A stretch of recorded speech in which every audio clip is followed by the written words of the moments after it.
തന്നെ ഭാരമേൽപ്പിച്ചവരെ പേര് പറഞ്ഞു വിളിക്കുകയും ഓരോരുത്തരെയും വ്യക്തിപരമായി അറിയുകയും ചെയ്യുന്ന ഏക വ്യക്തിയാണ് നല്ല ഇടയനായ നമ്മുടെ യേശു.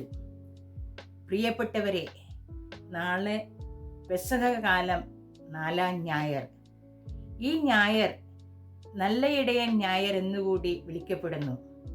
ഇന്നേ ദിവസം ദൈവവിളിക്ക് വേണ്ടി പ്രത്യേകമായി പ്രാർത്ഥിക്കാൻ നിയോഗിക്കപ്പെട്ട ദിനം കൂടെയാണ്. ഇന്നത്തെ എല്ലാ വായനകളും നമ്മെ ഓർമ്മിപ്പിക്കുന്ന വസ്തുത യേശു നല്ല ഇടയനാണ്. യേശു നമ്മൾക്ക് വേണ്ടി ജീവിതം അർപ്പിച്ചു. പ്രവാചകന്മാരിലൂടെ പ്രതിധ്വനിച്ച ക്രിസ്തുവിൻ്റെ ഇടയധർമ്മമാണിത്. ഞാൻ എൻ്റെ ആടുകളെ മേയ്ക്കും, നഷ്ടപ്പെട്ടതിനെ അന്വേഷിക്കും, വഴിതെറ്റിയാൽ തിരികെ കൊണ്ടുവരും, മുറിവേറ്റാൽ വച്ചുകെട്ടും, ബലഹീനമായതിനെ ഞാൻ ശക്തിപ്പെടുത്തും, നീതിപൂർവം ഞാൻ അവയെ തീറ്റിപ്പോറ്റും. യേശുവിൻ്റെ ശുശ്രൂഷയുടെ വലുപ്പവും മഹത്വവും സുവിശേഷത്തിൽ ഉടനീളം നാം കാണുന്നുണ്ട്. പാവികളെന്ന് മുദ്രകുത്തപ്പെട്ടവരെയും പൊതുസമൂഹത്തിൽ നിന്ന് പുറന്തള്ളപ്പെട്ടവരെയും പാവകികളെയും അനാഥരുടെ കൂടെയുമായിരുന്നു യേശുവിൻ്റെ ജീവിതം. ഇന്നത്തെ 1-ാം വായനയിൽ നാം കാണുന്നത് പരിശുദ്ധാത്മാവിനാൽ നിറഞ്ഞ് പത്രോസ് എല്ലാവരോടും പറയുന്നത്, നിങ്ങൾ കുരിശിൽ തറച്ചു കൊല്ലുകയും മരിച്ചവരിൽ നിന്ന് ദൈവം ഉയർപ്പിക്കുന്നതിനുമായ നസ്രയാനായ നല്ല ഇടയനായ യേശുവിനു മാത്രമേ നമ്മെ ഓരോരുത്തരെയും രക്ഷിക്കുവാൻ സാധിക്കുകയുള്ളൂ. 2-ാം വായനയിൽ യോഹന്നാൻ പറയുന്നു, ദൈവമക്കളാണ് നാം ഓരോരുത്തരും. നാം എന്തായി തീരുമെന്ന് നമ്മൾക്ക് അറിഞ്ഞുകൂടാ. അവിടുന്ന് പ്രത്യക്ഷപ്പെടുമ്പോൾ നാം അവിടത്തെ പോലെ ആകും. യോഹന്നാന്റെ സുവിശേഷം 10-ാം അധ്യായം 14-ാം വചനം യേശു അരുൾ ചെയ്യുന്നു, ഞാൻ നല്ല ഇടയനാണ്. പിതാവ് എന്നെയും ഞാൻ പിതാവിനെയും അറിയുന്നത് പോലെ എനിക്കുള്ളവയെയും എനിക്കുള്ളവ എന്നെയും അറിയുന്നു. അവർക്ക് വേണ്ടി ഞാൻ ജീവിതം അർപ്പിക്കുന്നു. നല്ല ഇടയനായ യേശുവിനെ അനുകരിച്ച് നമ്മൾക്ക് ഓരോരുത്തർക്കും എന്ത് ചെയ്യാം? 1, സ്വയം സമർപ്പണം.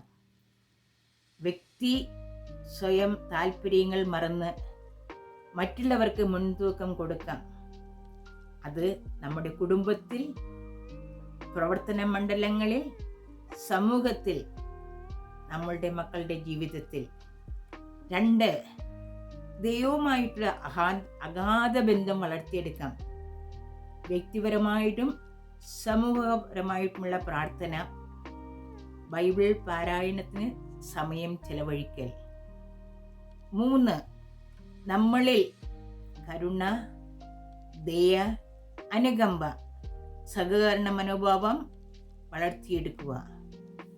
4, സമൂഹത്തിൽ ഒറ്റപ്പെട്ട് കഴിയുന്നവരുടെ ജീവിതത്തിലേക്ക് നമ്മളുടേതായിട്ടുള്ള സമയവും കഴിവും പണവും കൊടുത്ത് സഹായം ചെയ്യുക.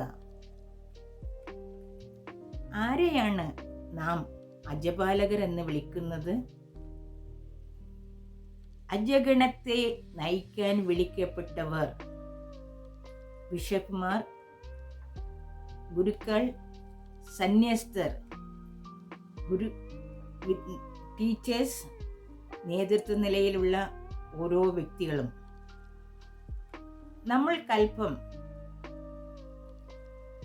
നല്ല ഇടയൻ്റേതായിട്ടുള്ള ഈ സവിശേഷതകളെക്കുറിച്ചും അജപാലന കർമ്മത്തെക്കുറിച്ചും ചിന്തിക്കാം. അജഗണത്തെ നയിക്കുവാൻ വിളിക്കപ്പെട്ടവരാണ് അജപാലകർ.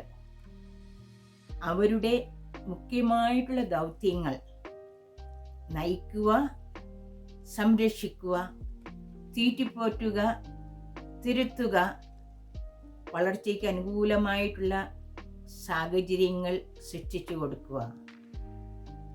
ഇന്നത്തെ ദിവസം നല്ല ഇടയനായ യേശുവിൻ്റെ ദിനം ആഘോഷിക്കുമ്പോൾ നമ്മളെ ഓരോരുത്തരെയും അജപാലനത്തിലൂടെ നയിക്കുന്ന ഓരോ വ്യക്തികളെയും ഓർക്കാം, അവർക്ക് വേണ്ടി പ്രാർത്ഥിക്കാം. നല്ല ഇടയനായ യേശുവിൻ്റെ സവിശേഷതകളെക്കുറിച്ച് ചിന്തിക്കുമ്പോൾ എൻ്റെ മനസ്സിലൂടെ കടന്നു പോകുന്ന ഒരു ചെറിയ അനുഭവ കഥ.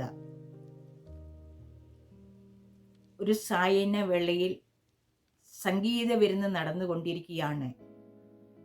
സംഗീത വിരുന്നിൻ്റെ തിമിർപ്പിൽ എല്ലാവരും കയ്യടിക്കുകയും നൃത്തമാടുകയും ബഹളം വയ്ക്കുകയും വളരെയധികം സന്തോഷത്തോടു കൂടി ആ സഭ മുന്നോട്ട് പോവുകയാണ്. അതിൻ്റെ അവസാന ഘട്ടമായി ഇത് ഉദ്ഘാടനം ചെയ്യാൻ വന്ന പാസ്റ്ററിനെ നോക്കി വളരെയധികം പുച്ഛത്തോടുകൂടി സംഘാടകർ പറഞ്ഞു, അങ്ങ് ഒരു ഗാനം ആലപിക്കുവാൻ സാധിക്കുമോ? സഭയുടെ മുന്നിലേക്ക് വന്നു നിന്ന പാസ്റ്ററിനെ എല്ലാവരും നോക്കി. അല്പസമയം കഴിഞ്ഞ് പാസ്റ്റർ തൻ്റെ ഗാനം ആലപിക്കാൻ തുടങ്ങി. സങ്കീർത്തനം 23. കർത്താവാണ് എൻ്റെ ഇടയൻ, എനിക്കൊന്നിനും കുറവുണ്ടാകുകയില്ല. വളരെയധികം ശബ്ദം കൊണ്ട് നിറഞ്ഞ ആ ഹോളിൽ ഒരൊറ്റ നിമിഷം കൊണ്ട് നിശബ്ദത പാലിക്കാൻ തുടങ്ങി. എല്ലാവരുടെയും കണ്ണുകളിൽ നിന്ന് കണ്ണുനീർ ധാരധാരയായി ഒഴുകി. അതെ പ്രിയപ്പെട്ടവരെ, കർത്താവാണ് നമ്മുടെ ഇടയൻ. പച്ചപ്പുൽ തകിടിലൂടെ അവിടുന്ന് അനുദിനം നമ്മളെ ഓരോരുത്തരെയും വഴി നടത്തുകയാണ്. പ്രിയപ്പെട്ടവരെ, നല്ല ഇടയനായ യേശുവിൻ്റെ മാതൃക നമ്മൾക്ക് ഓരോരുത്തർക്കും നമ്മുടെ ജീവിതത്തിൽ അനുകരിക്കാം.